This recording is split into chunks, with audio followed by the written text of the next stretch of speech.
क्योंकि ऐसा होने से जो जन्मने वाले की निश्चित मृत्यु और मरने वाले का निश्चित जन्म होना सिद्ध हुआ। इससे भी तू इस बिना उपाय वाले विषय में शोक करने को जोग नहीं है। यह भीष्म मादिकों के शरीर मायामय होने से अनित्य है, इसे शरीर के लिए भी शोक करना उचित नहीं है। क्योंकि हे अर्जुन, संपूर्ण प्राणी जन्म से पहले बिना शरीर वाले और मरने के बाद भी बिना शरीर वाले ही हैं। केवल बीच में ही शरीर वाले प्रतीत होते हैं। फिर इस विषय में क्या चिंता है? हे अर्जुन, यह आत्म तत्व का बड़ा गहन है।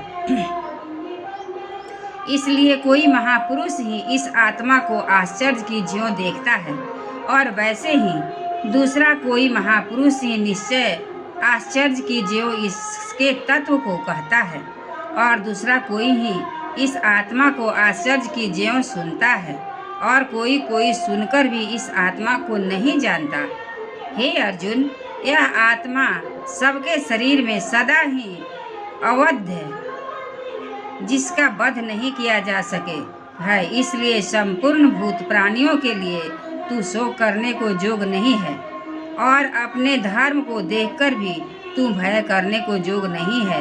क्योंकि धर्म युद्ध से बढ़कर दूसरा कोई कल्याणकारक कर्तव्य क्षत्रियों के लिए नहीं है। हे पार्थ, अपने आप प्राप्त हुए और खुले हुए स्वर्ग के द्वार रूप इस प्रकार के युद्ध को भाग्यवान क्षत्रिय लोग ही पाते हैं। और यदि तू इस धर्म युक्त संग्राम को नहीं करेगा तो स्वधर्म को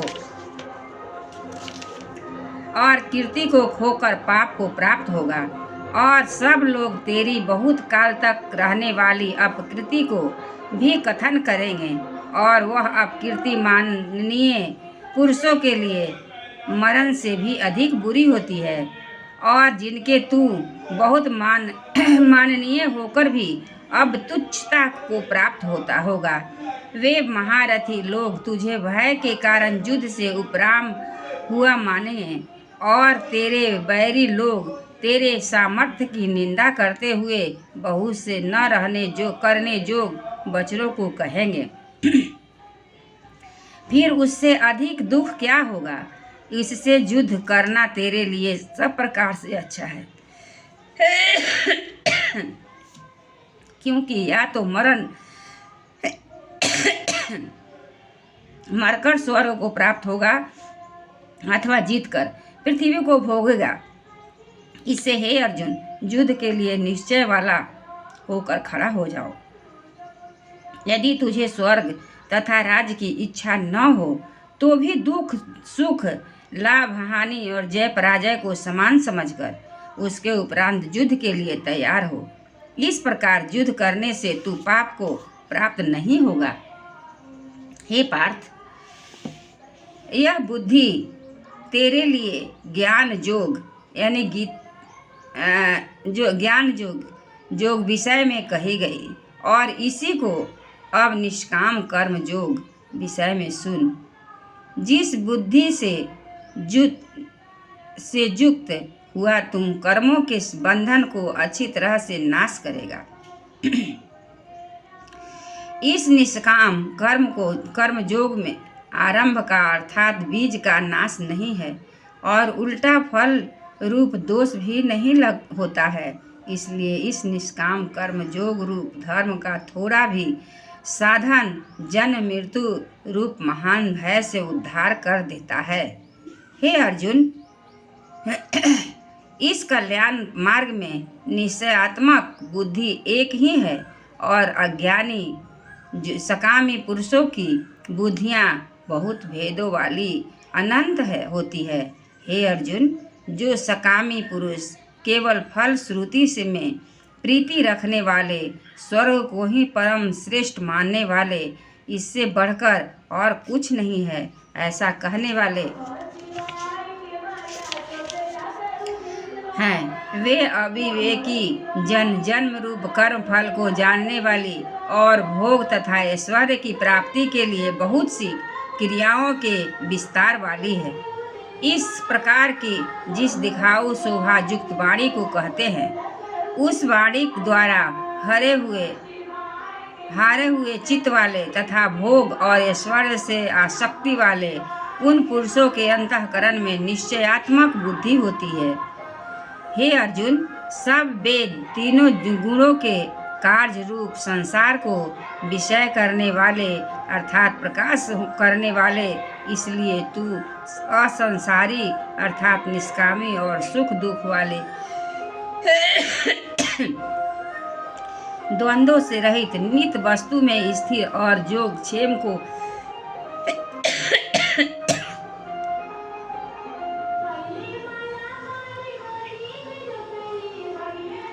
न चाहने वाला और आत्मपरायण हो, क्योंकि मनुष्य का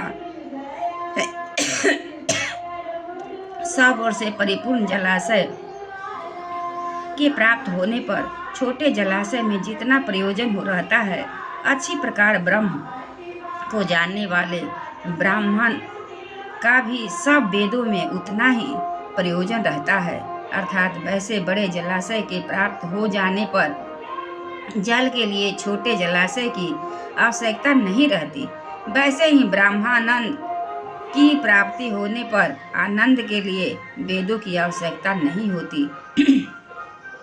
इससे तेरा कर्म करने मात्र में ही अधिकार होए, फल में कभी नहीं, और तू कर्मों के फल की वासना वाला भी मत बन हो तथा तेरी कर्म न करने में भी प्रति न होवे।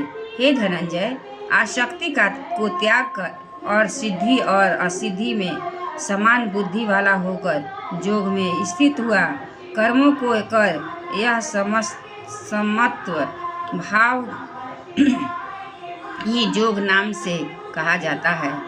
इस समत्व रूप बुद्धि योग से सकाम कर्म अत्यंत तुच्छ है।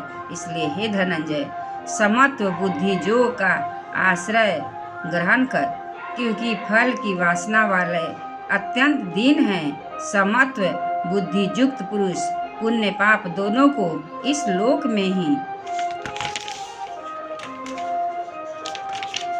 भोग त्याग देता है, अर्थात उनसे लिपायमान होता है। इससे समत्व बुद्धि योग के लिए ही चेष्टा कर।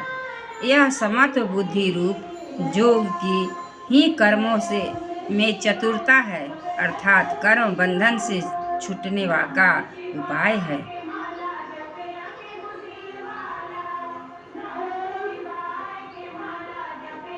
क्योंकि